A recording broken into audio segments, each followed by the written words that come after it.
minggu yang sangat berbahagia ini, kita masih bisa diberikan kesempatan untuk berkumpul di sini.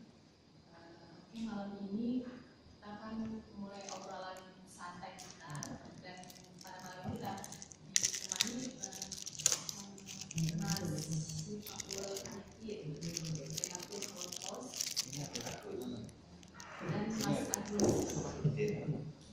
Mas Sifakul Arifin juga menggagas gerakan aktif tanpa kekerasan IPM tahun 2000. Oke, pada malam hari ini kita akan membahas mengenai sekolah ramah anak. Bahkan kalau kita udah lihat di kekerasan itu sangat menjadi fenomena sangat terjadi. Tidak hanya kekerasan secara fisik, tapi verbal juga ya, seperti bullying. Terus baru-baru ini juga saya lihat di Facebook ada seorang anak SD yang berpakaian, yang berfoto dengan bangganya berfoto bersama pacarnya tanpa busana, hanya di cuma di begitu saja. Terus ada juga anak SD yang masih kecil udah pacaran gitu. Tidak hanya itu ya, kekerasan di sekolah ya, sangat, terutama dari kakak kelas ke adik kelas. Itu kan pengaruh ya, sangat pengaruh sinetron itu. Terus untuk itu biar lebih jelasnya, saya serahkan ke Mas Sifakul memulai obrolan. Ada slide? Ada slide. Oh ada.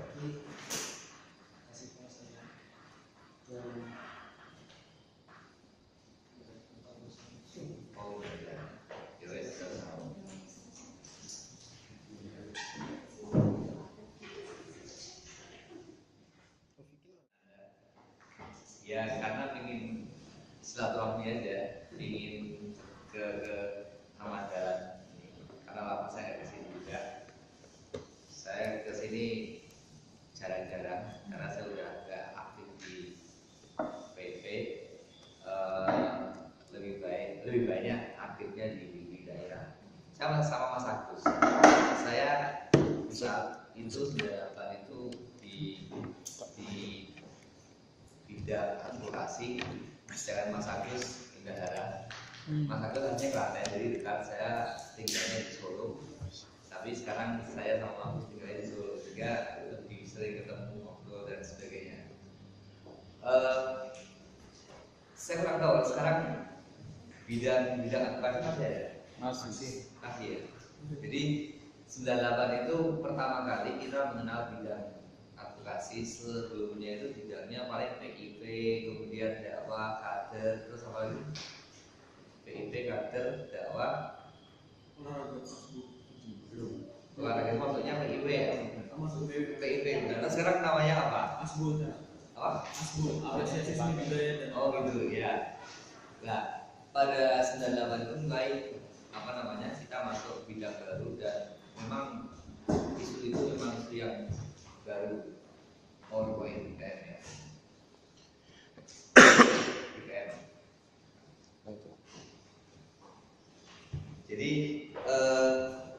akhirnya sampai sekarang berkembang sedemikian rupa, dan saya juga tidak terlalu banyak mengikuti apa yang jadi pembahasan isu di IPM saat ini.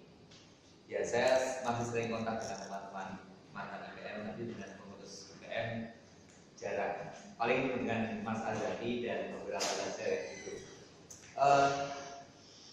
Saya tidak akan membahas tentang hal-hal yang sifatnya kayak misalnya eskalasi kekerasan anak dan sebagainya, karena saya yakin Anda sudah sangat paham dan banyak ilustrasi dan data mengenai itu di mana-mana. Banyak pihak yang tertarik juga dengan isu itu.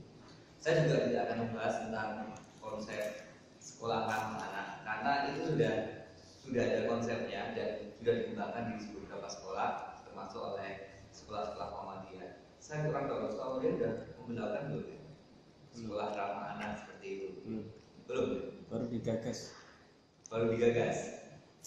Tapi saya yakin banyak guru-guru di sekolah Muhammadiyah yang sudah paham mengenai itu.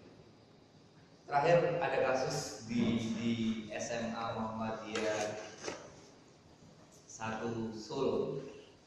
Ada kasus yang ada menarik. Guru namploki siswa. Jadi ya karena ribut, siswa ribut, kemudian ada satu siswa yang dianggap sebagai biang kerok, padahal pada saat itu dia tidak terlalu rame.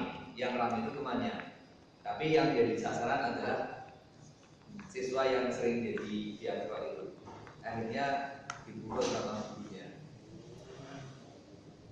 Kemudian teman-teman yang protes.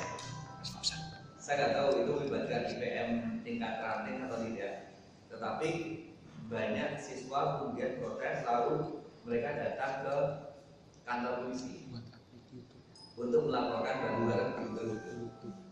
Untungnya polisi juga paham tentang bagaimana penanganan kasus seperti itu, bukan langsung ditindaklanjuti juga di proses hukum, enggak. Tapi akhirnya polisi menyerahkan kasus itu ke sekolah untuk diselesaikan secara kekeluargaan. Jelas isu kayak itu sering terjadi, tapi kalau misalnya itu diselesaikan dengan cara-cara konvensional, maka sangat berbahaya sekali. Banyak sekali kasus anak yang melakukan kekerasan terhadap gurunya atau guru melakukan kekerasan terhadap anaknya masuk ke proses hukum. Nah, kasus kayak gitu banyak, dan sudah banyak LSM atau organisasi yang menangani kasus-kasus kayak gitu. Bahkan pemerintah, polisi pun sudah berkonsentrasi pada isu itu. Nah, sekarang saya akan bicara soal IPM saja. Kira-kira isu apa yang bisa dilakukan oleh IPM dalam hal tersebut? Kalau konsep sekolah ramah anak, sekolah yang tidak ada intimidasi, tidak ada kekerasan, toleransi dan sebagainya, saya kira kita sudah tahu dan saya kira semua sepakat. Tetapi kebanyakan konsep itu digagas oleh pemerintah, oleh LSM atau oleh kalangan orang tua. Tetapi saya belum melihat inisiatif dari siswa. Nah, kayaknya karena saya belum tahu secara mendetil, ada potensi yang bisa dimasuki oleh IPM dengan mengusulkan konsep-konsep sekolah ramah anak ini versi siswa. Jangan maulah kita dicekoki sama orang tua, sama pemerintah tentang konsep-konsep yang memang bagus, cuman versinya versi mereka. Jadi kayaknya konsep itu dipaksakan untuk diterima di sekolah. Tetapi siswa sendiri jarang diajak untuk berdiskusi mengenai itu. UNICEF atau UNESCO atau LSM, Kemendikbud dan sebagainya sudah banyak membahas itu. Cuma tidak tahu apakah dalam pembahasan konsep-konsep yang itu melibatkan para pelajar atau tidak, atau organisasi pelajar atau tidak. Nah, kita kayaknya bisa memasuki wilayah itu yang selama ini belum dilakukan oleh banyak kalangan. Apakah bisa kita menelurkan sebuah konsep sekolah ramah anak versi siswa yang sesuai dengan kebutuhan mereka? Karena ini kan yang bicara soal sekolah ramah anak itu kan rata-rata orang tua. Mereka menganggap bahwa mereka sangat.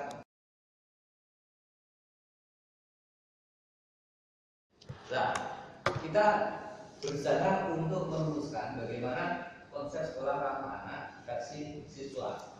Karena kita yakin bahwa yang melakukan kekerasan juga yang menjadi korban dalam kekerasan di sekolah adalah para pelajar, siswa. Dan modelnya banyak. Rata-rata dari sekian kekerasan yang terjadi, ada beberapa respon terhadap aksi mereka. Pertama adalah cenderung melawan. Kalau di kajian studi refleksi aktif tentang kekerasan kita membahas seringkali diskusi tentang bagaimana kekerasan terjadi, kenapa kekerasan terjadi, lalu bagaimana kalau terjadi kekerasan dampaknya apa dan sebagainya. Nah, biasanya respon terhadap kekerasan itu adalah melawan. Anak cenderung melawan apabila dia menjadi korban kekerasan. Sehingga terjadi di sini tidak hanya bullying tapi juga perkelahian atau sejenisnya. Bisa jadi respon melawan itu pada saat itu seketika atau pada waktu dan tempat lain, termasuk terhadap gurunya. Jadi kalau misalnya dimarahi sama gurunya berkali-kali, kemudian pada suatu saat di lain waktu anak tersebut membalasnya. Kalau sekolah dia nggak berani, tapi dia beraninya di mana? Di tempat lain, di luar. Bukan pemukul adiknya, pada yang bersangkutan dulu. Ini terjadi pada kasus STM atau SMK 1 ya, SMK 1 Solo, Muhammadiyah, di daerah Tanggul dulu, Jaya Sultan. Sorry, halo.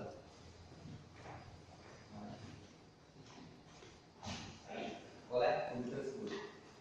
Jadi melawan, tapi tidak pada saat itu. Kalau setelah dia yang berani, menusuk apa sampai apa Gus?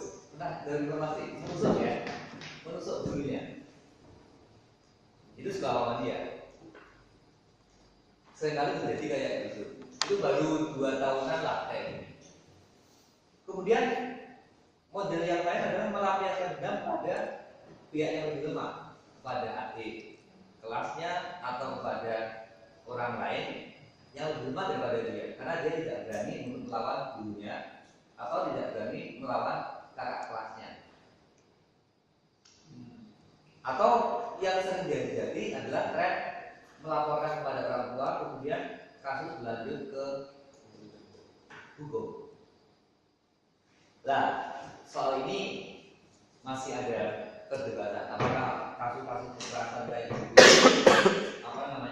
perlu diproses hukum atau tidak. Ketika guru jewer kuping siswa itu bagian dari pendidikan atau bagian dari kekerasan yang masuk kriminalitas. Itu berdiskusi lanjut karena ada pro dan ada kontra terhadap masalah tersebut.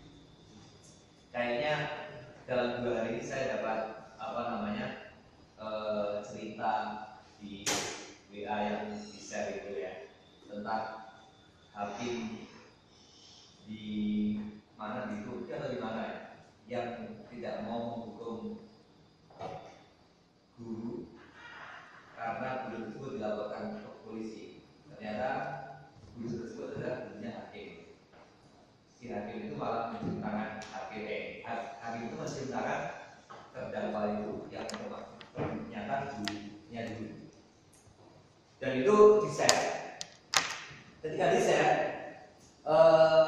ada pesan yang akan disampaikan lewat broadcast itu, bahwa kekerasan guru terhadap murid adalah sesuatu yang wajar, bagian dari pendidikan, bagian dari pendisiplinan siswa atau santri atau pelajar.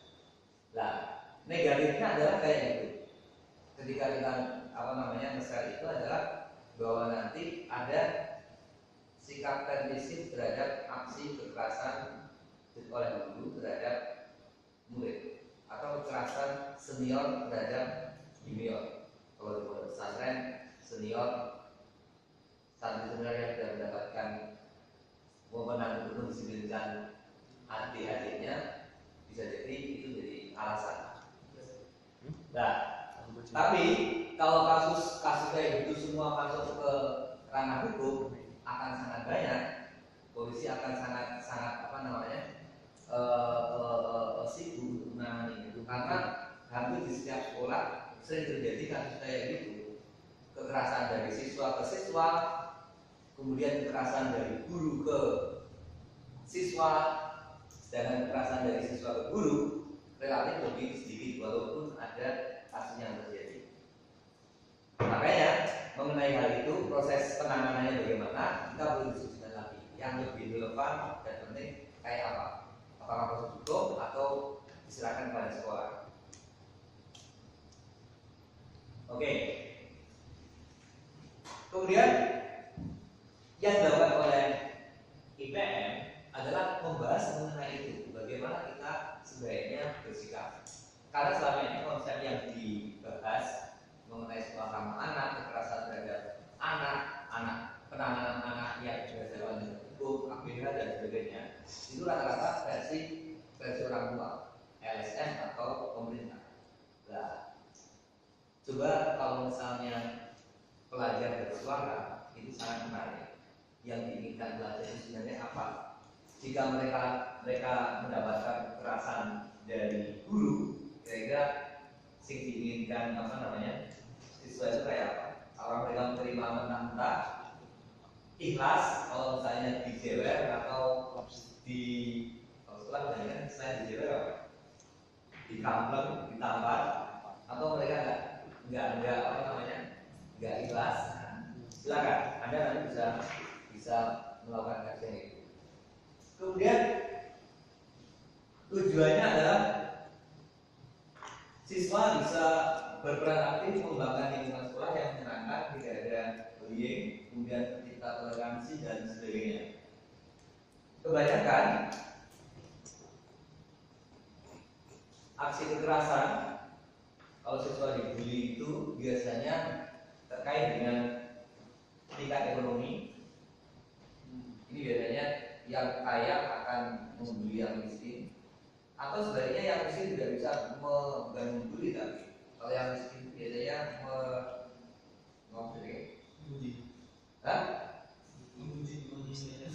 memuji memeras yang kaya, memalak. Kemudian gender gitu kan, terutama laki-laki terhadap perempuan. Kalau perempuan terhadap laki-laki kayaknya agak jarang. Etnis juga, terutama kalau misalnya ada etnis minoritas Tionghoa di sekolah umum, mereka rentan jadi korban kekerasan, atau Arab atau etnis yang lain. Kalau di sini ya, kalau di tempat lain beda lagi. Agama jelas, terutama orang-orang yang minoritas. Bahasa juga bisa, kemudian disabilitas. Nah, yang lebih rentan adalah yang difabel. Mereka memiliki keterbatasan, biasanya sering menjadi sasaran bully karena misalnya pincang misalnya, atau karena matanya tidak bisa sempurna, low vision, atau mungkin kalau misalnya ada siswa yang memiliki kelainan, jadi akan jadi sasaran yang sangat potensial. Kelompok bermain juga ada. Saya yakin di setiap sekolah pasti ada kelompok bermain. Oke. Dan itu bukan dalam arti negatif, tetapi menjadi biasa saja. Orang cenderung bergaul dengan teman tertentu, itu wajar. Tetapi kalau misalnya berkembang lebih lanjut, bisa menjadi geng.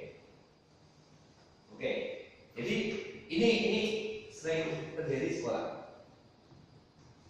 Nah, kembali ke yang dilakukan oleh IPM. Kalau peace generation itu sering dibahas di IPM. Dan Kemarin pernah diskusi mas sama peace gen itu. diadopsi kan? Besok itu kita mau coba ini mas, kolaborasi sama Bang Irfan itu. Oh, peace gen. Tapi Jadi, untuk ceritanya begini, kenapa itu ada vision ya? Dulu konsep studi refleksi aktif tanpa kekerasan itu diadopsi di Makassar tahun 98. Konsep itu saya bawa dari Solo. IPM Solo, IRM Solo saat itu sudah menerapkannya. Tetapi saya juga membawa itu bukan sesuatu yang asli dari IPM, bukan. Itu adalah hasil diskusi dan hasil penyelenggaraan berkali-kali beberapa kelompok, termasuk dari Katolik. Jadi kalau misalnya ada rada-rada sensitif mengenai agama, konsep itu sebenarnya dari Katolik. Katolik itu bukan dari Katolik Indonesia, itu Katolik dari Filipina. Dari Filipina menjadi bawa Indonesia, di bawah Indonesia dikembangkan di Solo kemudian di apa ya? Didiskusikan lagi kira potensi yang menarik apa kayak gitu, dikembangkan lagi, sudah tidak original lagi, terus sampai kemudian dikembangkan di IFM saat itu, dikembangkan di IFM, kemudian diselenggarakan di beberapa kota di Aceh, di Kalimantan, di Banjarmasin, kemudian Sulawesi, Papua nggak sampai ya, katanya Papua nggak sampai, Bali juga dikembangkan. Nah, itu berkembang sedemikian rupa sampai kemudian diambil sebagai model bagi IPM saat itu sebagai fasilitasi teman-teman untuk memperjuangkan toleransi, perdamaian dan sebagainya. Nah, saya sama Irfan Amali yang berada di bidang advokasi mengembangkan itu, termasuk saat kami menawarkan kepada Asia Foundation kemudian dibiayai, itu adalah salah satu hasil kerja bidang advokasi. Saya kalau nggak salah ingat bahwa itu adalah pertama kali kita berhubungan dengan funding. Muhammadiyah ya, bukan IPM, tapi Muhammadiyah pertama kali berhubungan dengan funding asing kayak itu adalah IPM. Kalau teman-teman Muhammadiyah yang aktif di LSM sudah sering, tetapi Muhammadiyahnya kayaknya sama jarang. Dan itu pertama kali. Sebelum Aisyah berhubungan dengan apa namanya? Lewat apa namanya Kak Aisyah sekarang? IBK. Global Fund. Global Fund itu sebelumnya. Jadi pertama kali berhubungan dengan funding itu waktu PP IFM. Kemudian baru itu setelah itu kita aktif di DPPR, jaringan itu konsorsium. Kemudian masuk ke bidang-bidang yang lain, termasuk ke Ortom dan Muhammadiyah yang lain. Nah, kita menggunakan itu bahkan jadikan model. Nah, ketika si Irfan sudah tidak aktif di IPM, kita sudah tidak aktif di IPM, teman-teman mengembangkan model-model sendiri. Salah satunya adalah Irfan Amali itu mengembangkan di Bandung lewat Fish Generation. Jadi yang 12 nilai dan sebagainya, pelatihan-pelatihan itu adalah hasil pengembangan juga dari SRATK yang dilakukan oleh PP IPM. SRATK di IPM dengan SRATK di Solo tentu saja agak berbeda. Mari, silakan. Sampai sini.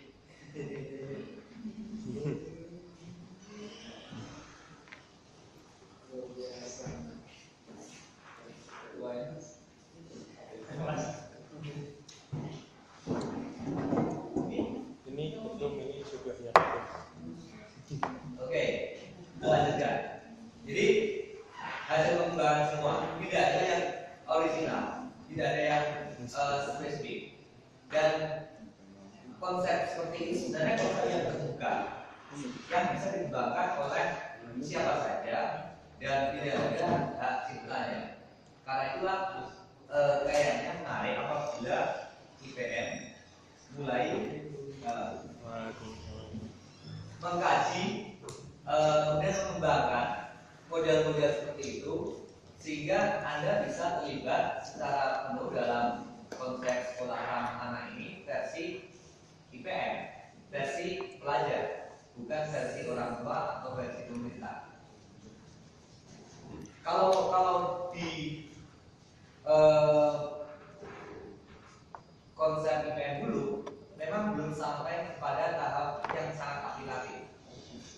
Yang lebih menarik adalah konsep yang di Fish Generation itu yang dikembangkan oleh Amali. Karena di sana ada semacam prosesi-prosesi yang menarik perhatian siswa. Di antaranya adalah ada pelantikan sebagai agen perdamaian, kemudian agen perdamaian itu diberi sertifikat atau ijazah, lalu mereka berkomitmen melakukan hal serupa di lingkungannya dan sebagainya. Nah, sebenarnya model seperti itu lebih cocok apabila dilakukan oleh IPM, karena IPM punya jaringan yang sangat luas. Anggota IPM sekarang berapa? 6 juta. 5 juta. Klaimnya 7 juta. Nah, jika misalnya 10%-nya saja aktif di IPM, itu udah berapa? 2.000. Kemudian 10%-nya lagi menjadi agen, 70.000. agen perdamaian kayak gitu. Berarti sudah banyak sekali kita memiliki agen yang bisa menyebarkan nilai-nilai perdamaian kayak gitu. Itu baru bicara sekolah Muhammadiyah. Tapi kalau misalnya kita mau ekspor model ini, sangat bisa. Kita mendiskusikan itu ke sekolah-sekolah umum dan sebagainya. Misalnya kita membentuk semacam task force kayak gitu, atau komunitas, kelompok studi, ekstrakurikuler dan sebagainya yang dikembangkan oleh siswa, bukan dibentuk oleh LSM, dibentuk oleh guru atau Kementerian Pendidikan. Kemudian mereka mengadakan semacam kegiatan kampanye. Kalau di KPD kita keluar misalnya. Kemudian kegiatan komunitas yang melibatkan mahasiswa, pelatihan dalam kelompok, grup dan sebagainya, termasuk skema perdamaian dan aksi bareng dan banyak model lain yang bisa dikembangkan sesuai dengan kebutuhan di masing-masing daerah. Jadi intinya adalah kita berusaha untuk meningkatkan kesadaran di kalangan siswa agar mereka itu menjadi semacam agen perdamaian. Boleh kalau versi Christian itu agen perdamaian, atau menjadi semacam ya sosok ideal remaja yang pro perdamaian. Anda boleh pakai model yang apa? Kemudian mereka mengembangkan sikap toleran pada orang lain, kemudian mengkampanyekan kepada teman-temannya agar tidak melakukan kekerasan, tidak melakukan bully, atau dia juga bisa menjadi semacam petugas pelapor. Petugas pelapor ini ya kayak Nito lah, kayak gitu kan ya. Apabila terjadi aksi kekerasan dari guru kepada murid, dari murid kepada murid, atau dari murid kepada guru, agen pelapor itu sudah dalam arti negatif sebenarnya. Tetapi dia bisa mencarikan data kalau ada kasus, kemudian dia juga melaporkan kepada pihak yang terkait, pada guru BK atau pada kepala sekolah atau kepada organisasi yang menaungi dia, IPM, ranting atau sejenisnya. Saya kira dengan menanam banyak agen atau petugas atau kita membentuk gugus tugas itu, kita bisa mengembangkan dan mensosialisasikan ide-ide tentang perdamaian, tentang anti kekerasan di sekolah. Hanya kita perlu memahami bahwa isu anti kekerasan, perdamaian dan sebagainya itu bukan isu yang sangat tinggi, bukan antar agama, kemudian isu kekerasan struktural dan sebagainya saja, tetapi yang sederhana saja, hubungan-hubungan antara siswa dengan siswa itu juga masuk ke sana. Selama ini kesannya yang dibahas dalam isu-isu ini, dulu IPM itu sempat rada-rada masuk ke wilayah kekerasan struktural dan kayak gitu. Oke, ya. Sebenarnya isu yang sederhana aja juga memungkinkan. Sudah, oke. Jadi saya hanya mencoba menjawab ini. Itu memprovokasi teman-teman untuk mengembangkan isu-isu seperti itu, karena ya IPM mau tidak mau harus menjadi lembaga yang mengadvokasi kebutuhan pelajar. Kalau hanya menyelenggarakan kegiatan saja, saya kira sudah banyak dilakukan. Tapi kalau dia mengadvokasi, menarik. Jika ada pelajar menjadi korban kekerasan, Anda mestinya bersuara lebih keras daripada KPAI atau daripada Kasito, karena Anda adalah orang yang terkait langsung dengan pelajar. Kalau orang tua, kalau saya teman-teman IPM atau PII atau yang lain mengambil alih peran itu, saya kan lebih keras lagi dalam beradvokasi terhadap pelajar. Oke, saya kira ini aja dulu. Nanti kita bisa ngobrol panjang lebar. Mas, aku juga bisa nambahin tentang peran yang dilakukan oleh IPM tadi. Gitu, Mbak. Terima kasih, Mas. Kita berikan applause dulu. Oke, saya kembalikan pada teman-teman. Apakah ada yang memberikan komentar? Mas Safia. Ya. Pertama-tama, sebenarnya pertanyaannya agak simpel sih Mas, mencoba untuk membandingkan kira-kira saat itu zaman itu ketika Mas masih di BPIPM sejauh mana peran IPM saat itu untuk menanggapi isu-isu terkait sekolah ramah anak ini.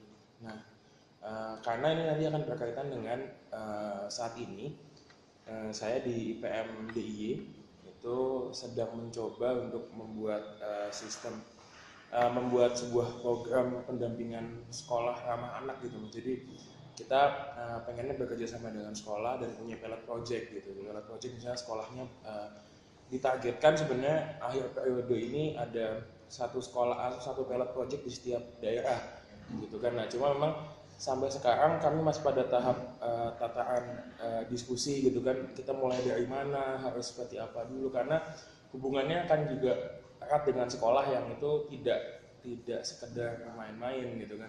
Nah, itu yang kita juga berawal dari takut bahwa nanti takutnya sekolah bahasa ini bukan ranah kita dan segala macam, jadi mungkin bisa menjadi pelajaran gitu Mas.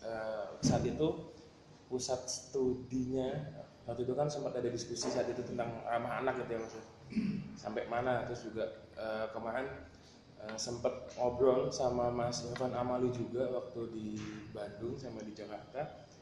Kalau menurut beliau memang harus langsung turun saja, cuma sekarang nambah ilmu lagi dari orang yang berbeda gitu.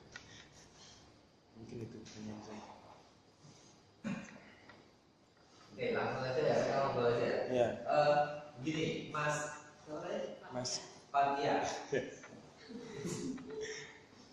Begini, dulu memang dibentuk model pelatihan seperti itu karena muncul aksi-aksi kekerasan. Kekerasannya itu kekerasan yang berbasis agama. Kemudian kekerasan berbasis etnis dan sebagainya, kerusuhan. Kemudian eskalasinya meningkat. Setelah reformasi itu kan biasa, karena aturan belum settle. Kemudian orang melakukan kekerasan dan sebagainya itu sangat biasa. Kekerasan atas nama agama, atas nama etnis dan sebagainya muncul. Karena itulah kemudian kita berusaha melakukan edukasi kepada teman-teman siswa-siswa itu agar dikembangkan sikap toleran terhadap orang yang berbeda. Saat itu belum ada istilah sekolah ramah anak, memang belum ada. Tapi bentuknya adalah bagaimana kita mengembangkan sikap toleran kepada orang lain yang berbeda agama, berbeda sosial ekonomi, kemudian berbeda etnis dan sebagainya. Mengembangkan sikap itu. Kemudian kalau misalnya dalam pelatihan biasanya kita menghubungkan, mendatangkan bareng-bareng kelompok-kelompok yang berbeda. Misalnya ada kelompok, kalau di Banjarmasin kelompok Dayak dengan kelompok Melayu, kelompok Jawa juga, kemudian di di beberapa tempat di Jogja misalnya kelompok Kristen, Buddha, Islam jadi satu dalam sebuah pelatihan, itu sebenarnya untuk mengembangkan sikap saling toleran, memahami dan sebagainya. Karena saat itu sering terjadi. Apakah itu masih relevan dengan sekarang? Saya kira masih relevan, apalagi di sekolah kayaknya makin meningkat ya intoleransi itu. Anda lihat kalau di office itu di SMA itu mereka begitu kajiannya sangat-sangat ideologis banget. Dulu udah ada, tetapi sekarang kayaknya lebih marak lagi. Tapi tidak tahu tahun 2 tahun belakangan apakah turun atau belum. Tapi sempat naik terus eskalasinya. Nah, saya kira masih relevan apabila kita melakukan itu. Kemudian konsep yang di saat itu memang belum ada konsep yang ditawarkan kepada sekolah karena memang belum ada isu tentang sekolah ramah anak. Yang ditawarkan adalah ya pendidikan di lingkungan kita saja, di lingkungan IPM, di tingkat terakhir sampai pusat, termasuk melalui majalah, melalui newsletter dan sebagainya. Nah, kalau misalnya sekarang sudah ada sekolah ramah anak, konsepnya sudah jelas dari pemerintah maupun dari yang lain, saya kira kita bisa nimbrung ke sana. Cuman nimbrungnya masuk ke sananya, kita harus punya konsep ala siswa sesuai dengan kebutuhan pelajar. Jadi selama ini kan kalau mereka diskusi seminar atau karya mengenai sekolah ramah anak, saya nggak pernah melibatkan pelajar.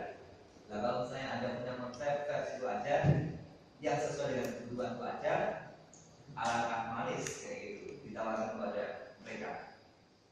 Kalau misalnya tidak sesuai dengan apa yang mereka punya, nggak apa-apa, kita tawarkan. Karena ini yang akan menikmati dan yang jadi objek adalah pelajar juga.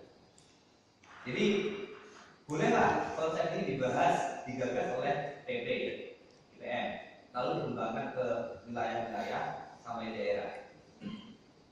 Daerah bisa mengembangkan ke ranting. Saya kira kalau kita sudah punya komitmen bareng dengan investment, semua bisa dilakukan konsep itu. Nah, kita belum tahu investment sudah punya keputusan itu atau belum. Kalau sudah ya alhamdulillah, kalau belum ya kita oyak-oyak agar mereka mengadopsi sekolah ramah anak. Karena pemerintah sudah menjalankan ini, mulai menjalankan ini. Kalau di PM, Lapsi bisa mengambil peran penting juga. Gitu Mas. Hah? Masih ya Lapsi ya? Ini Lapsi ini. Ini diskusi Lapsi. Kantornya di sini ya? Iya. Dulu kantornya itu di luar kantor ini.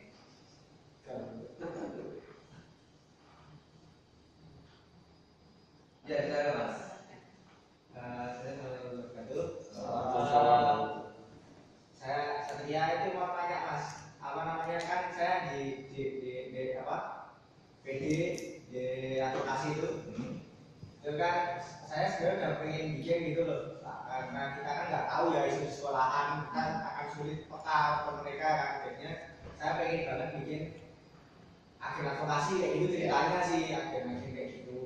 Cuman kalau boleh jujur saya sendiri juga kan orangnya nggak kayak Noman, jadi saya sendiri juga bingung tuh loh mau agen advokasinya ini mau orangnya misalkan kira-kira seperti apa. Pengennya saya itu orang-orang yang dekat sama masalah-masalah mereka gitu. Misalkan dari gengan, jadi dia juga dekat sama geng itu. Padahal biasanya anak-anak yang kelihatan sama IPM, yang biasanya kadang-kadang itu anak-anak yang memang tinggi IPM dari kadang malah nggak terlalu dekat sama geng-gengan dan lain sebagainya kayak gitu. Itu kalau boleh kita saran biar si agen-agennya ini benar-benar agen-agen yang tepat sasaran itu kayak mana gitu. Ya kayaknya memang anak yang aktif di PM itu biasanya anak yang ya lulus saja. Yang dia nanti kan masih kayak gitu kan. Jarang yang misalnya nakal nanti di PM, saya misalnya nakal di PM. Nakal tapi juga. Nggak apa-apa, misalnya kita akhirnya harus lebih terbuka menerima bahwa aktivis IPM tidak mesti yang apa namanya lulus-lulus kayak gitu, anaknya aktivis media dan sebagainya.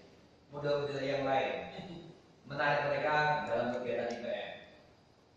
Kesannya kan kalau misalnya mereka sukanya apa namanya dulan, touring dan sebagainya, atau touring kan nggak akan aktif di IPM.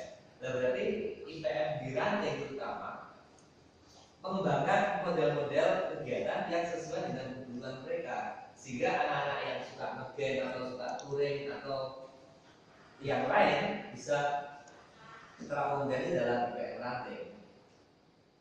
Jangan kegiatannya cuma apa namanya TM dan sebagainya.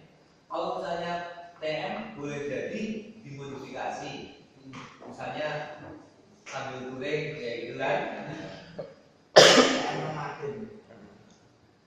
Touringnya, tetapi setelah di lokasi tertentu ada pelatihan. Nah, kemudian materi-materinya juga bisa dikembangkan model-model hasil kajian di sini tentang toleransi, tentang pro perdamaian, kampanye perdamaian, kemudian tentang ini apa namanya, bagaimana mereka membantu teman mereka, teman sebaya jika mengalami masalah-masalah kekerasan dan sebagainya. Agen atau special reporter itu bisa jadi tangan panjang IPM ketika mereka bisa mau masuk ke komunitas-komunitas tertentu kayak gitu. Kita merekrut agen dari tokoh yang sering aktif di pencinta alam atau touring atau kelompok yang lain, akan lebih mudah kalau mereka masuk ke sana. Jadi kalau di ranting, cobalah kita menekankan pada teman-teman di ranting biar agak terbuka, jangan terlalu eksklusif. Kegiatannya jadi di situ, kamu tidak berubah. Silakan, Ganon.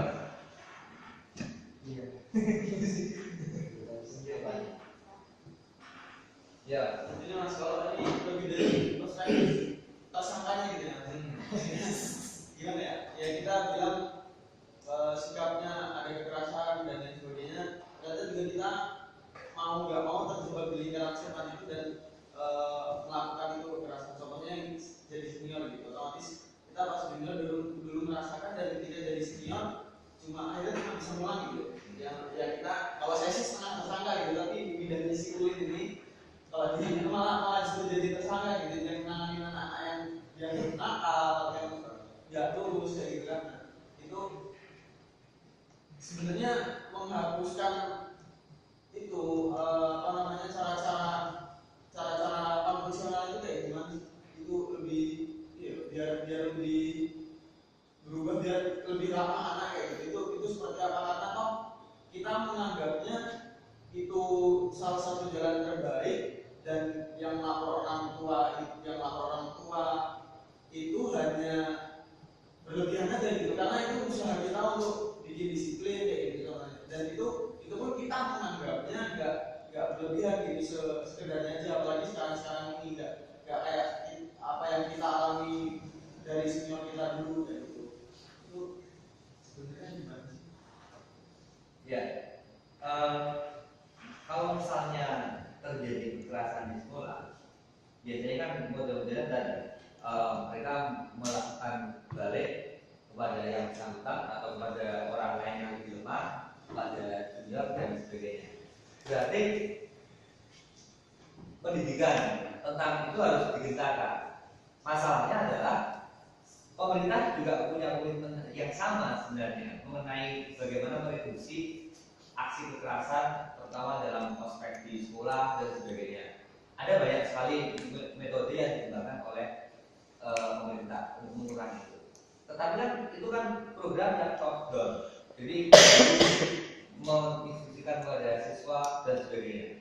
Tetapi itu belum berasal dari kesadaran dari siswa kepada siswa yang lain. Harus ada pengukusan apa ini sejarah ya,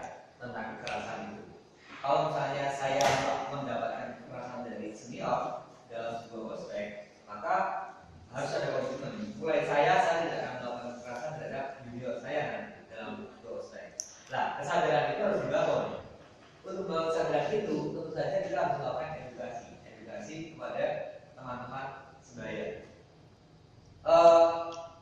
Tidak mudah memang, tetapi kalau komitmennya itu dilakukan lewat ranting PM itu lebih mudah.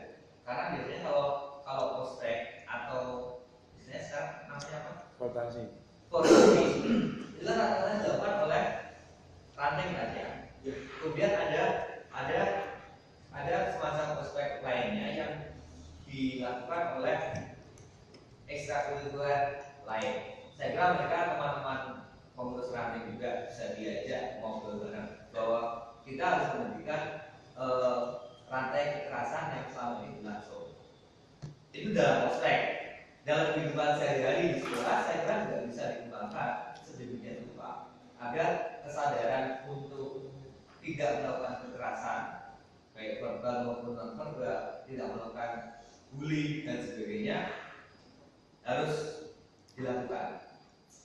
Ranting saya kira punya peran penting dengan cara yang menyenangkan tentu saja. Dulu saya senang juga melihat karya Amali. Saya sudah nggak di BM, saya sudah tua, saya nggak sampai berminat lagi. Amali masih di PP. Pengembangan majalah Retas. Retas dikembangkan pada saat saya sama Amali. Kemudian saya sudah tua, Amali masih di PP, dia membangun itu. Retas itu ada semacam sisipan mengenai strategi anti kekerasan. Anda mungkin tidak tahu ya. Dan itu diadopsi oleh majalah Hai. Dia pernah dengar? Hah? Hai. Tahu kan? Majalah kalau menurut apa namanya? Rohis majalah ditulis remaja ditulis itu. Jadi strategi anti kekerasan yang dimuat di majalah Kertas sampai diadopsi oleh majalah Hai sebagai sisipan juga selama beberapa edisi. Jadi kita sebenarnya bisa membuat konsep untuk pendidikan toleransi, pendidikan ramah anak itu dalam bentuk yang menyenangkan, tidak mesti sesuatu yang apa namanya serius. Kayak gitu nggak mesti lah. Majalah aja yang kayak gitu yang sangat populer aja bisa menerima. Berarti kan kita bisa membangun di berbagai tempat, di sekolah-sekolah dengan cara yang menyenangkan, dengan tore atau dengan apa mapal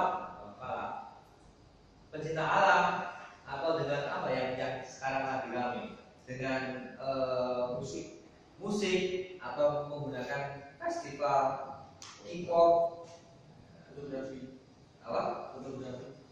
fotografi dan sebagainya. Kayak disiplinnya gitu loh. Kita kayak mikir kalau ketika sekolah itu jadi ramah anak, kedisiplinan itu nanti jadi diabaikan gitu loh. Pikirnya sampai Bukan seperti itu. Jadi ramah anak bukan berarti kita pesimistik, permisif terhadap pelanggaran. Jadi kalau tidak ada pelanggaran, kemudian dibiarkan saja. Karena kalau misalnya dilakukan penindakan, khawatirnya dianggap sebagai kekerasan terhadap siswa, terhadap pelajar. Enggak seperti itu. Ada sesuatu yang berbeda. Pendisiplinan, tetapi pendisiplinan di sini bukan bermata kekerasan. Makanya kita berdiskusi. Apakah kalau misalnya guru menjewer pelajar itu bisa dikategorikan sebagai kekerasan? Apakah mau ditoleransi atau enggak? Kalau misalnya guru menyuruh siswa lari satu putaran lapangan, apakah itu masuk kategori kekerasan atau kedisiplinan? Selama ini di kalangan guru maupun orang tua ataupun sebagian siswa beranggapan bahwa kekerasan terhadap pelajar oleh guru itu bagian dari pendisiplinan. Riset survei rata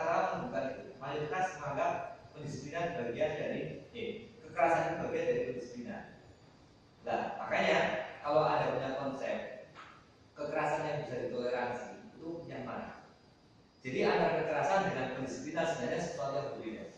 Pendisiplinan boleh, penegakan disiplin itu wajib, bukan ditoleransi juga, wajib.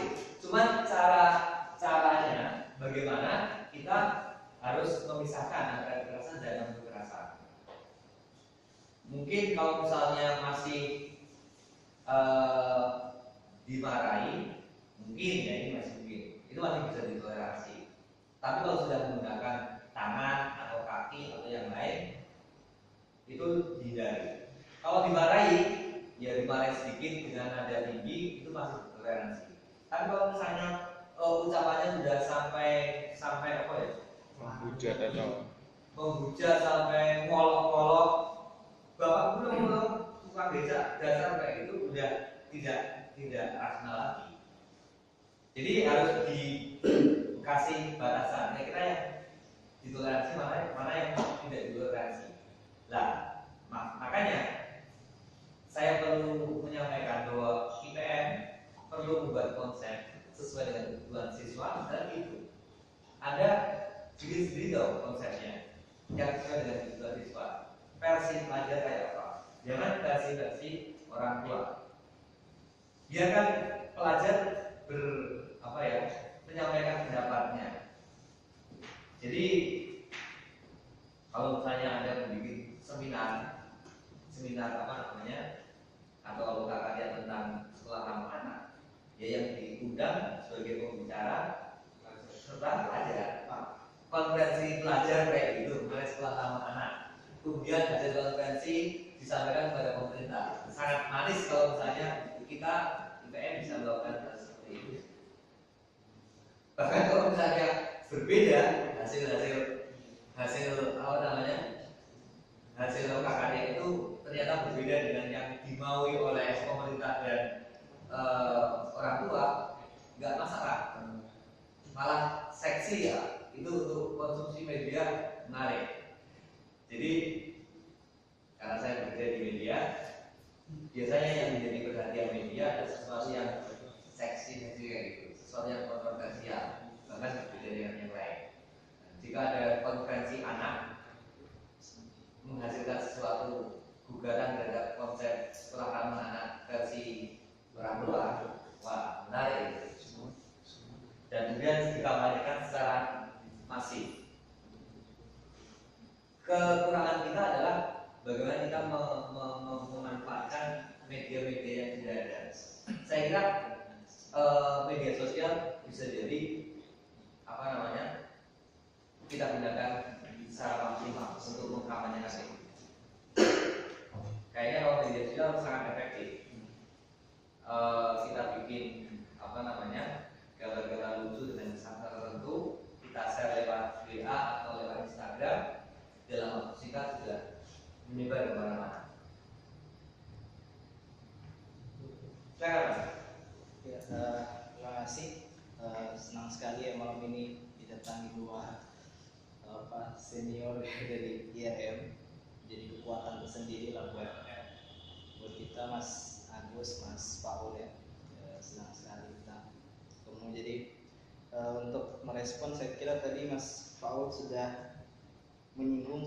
Sebenarnya tadi saya ini Mas sedikit pengen itu kita mengeksplor soal bagaimana sih definisi kekerasan itu, karena waktu saya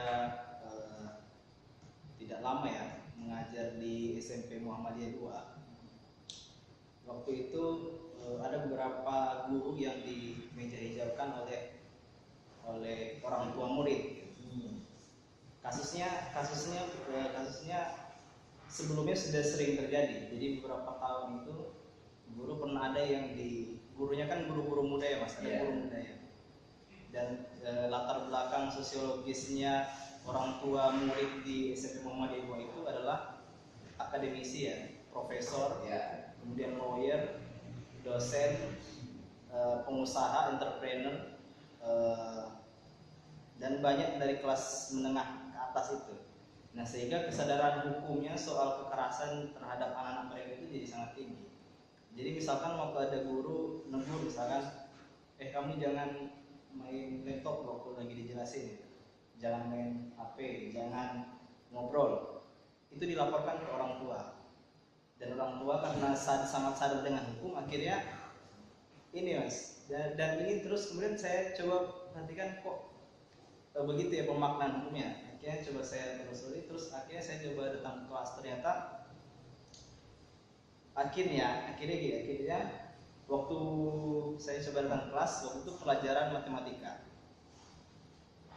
Yang duduk di depan itu cuma 5 orang, itu putri semua. Sisanya cowok di belakang itu main game. Posisinya lagi belajar ini. Posisinya lagi materi, terus di belakangnya anak-anak itu sudah di lantai di belakang terus main. Seperti di depan itu udah nggak ada siapa-siapa. Dan guru sudah kehilangan kehilangan kesempatannya untuk membantu memfasilitasi pembelajaran. Karena mungkin guru nggak mampu mengatasi perkembangan teknologi, terus dia juga kurang bisa memanfaatkan banyak perspektif dalam memfasilitasi pembelajaran. Akhirnya dia nyerah. Daripada saya negur terus nanti saya dilaporkan, mendingan nggak usah, sekalian saja begitu. Di kelas yang bahasa Indonesia sama, kelas biologi juga sama. Waktu ngajar keluar dan main game di belakang, dan itu terjadi sepanjang saya pengalaman mengajar. Itu di SMP Muhammadiyah 2 Jogja. Ya, dan ya mungkin beberapa saya nggak tahu ya, tapi saya yakin ini terjadi di sekolah Muhammadiyah yang memang bonafit ya. Latar belakang orang tuanya lawyer, paling banyak lawyer ya. Dan itu mas. Terus kemudian gara-gara persoalan itu akhirnya saya itu kebetulan tahun 2010-2011 di mana isu tentang kekerasan dalam sekolah itu lagi tinggi, dan saya melihat ada satu kecenderungan yang tidak adil ketika guru diposisikan sebagai tersangka. Karena saya merasa bahwa gejala kekerasan ini sebenarnya terjadi di kota-kota besar. Di kota tempat saya tidak sampai sebegitu ya mas. Saya kan dari Manado ya, saya tidak merekam kekerasan yang dialami oleh kelompok urban gitu. Nah, menurut saya kemudian orang tua jadi terlalu ini, karena relasi antara orang tua dan sekolah itu relasi kapital, jadinya mereka nantinya profesional. Anda kan sudah saya bayar sekian juta nih per semester, ya tugas Anda itu ngajar, bukan marah-marah anak saya gitu. Nah padahal jadi banyak kasus mas ketika guru itu sebenarnya cuma negur, ayo perhatikan nih, tapi karena anaknya sensitif dia lapor. Nah makanya saya tadi waktu Mas Paul coba singgung soal merumuskan, saya kira di perumusan itu kita butuh sebenarnya yang diedukasi itu adalah orang tuanya. Menurut saya, karena saya melihat itu kok kalau anak mau diedukasi itu seperti sebenarnya anak-anak sekarang itu mudah kok menerima soal anti kekerasan dan sebagainya, tapi orang tuanya kadang-kadang yang enggak.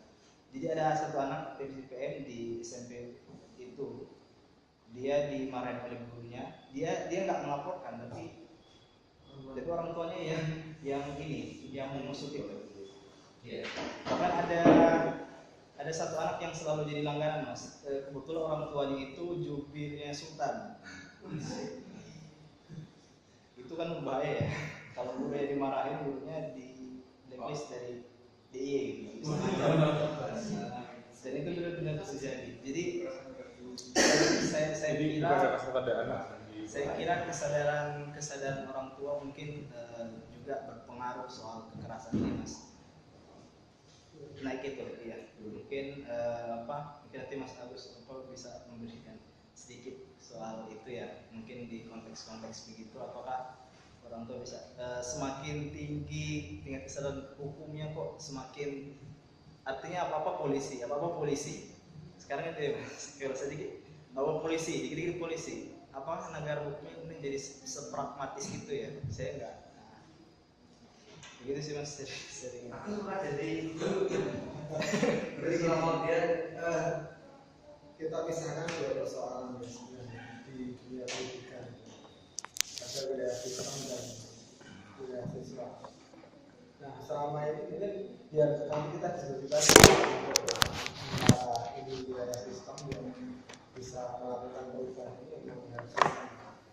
Tapi ada yang bisa diambil oleh kita sebagai pelajar, itu kaitannya dengan penyadaran bisa dirumuskan saja konsep advokasinya kayak apa, konsep pelatihan untuk kesadaran agar tidak melakukan kekerasan terhadap sesama siswa, konsepnya kayak apa. Ini mungkin lebih menarik di sini. Kalau kita membahas interaksi antara guru dan siswa, nanti kita tidak akan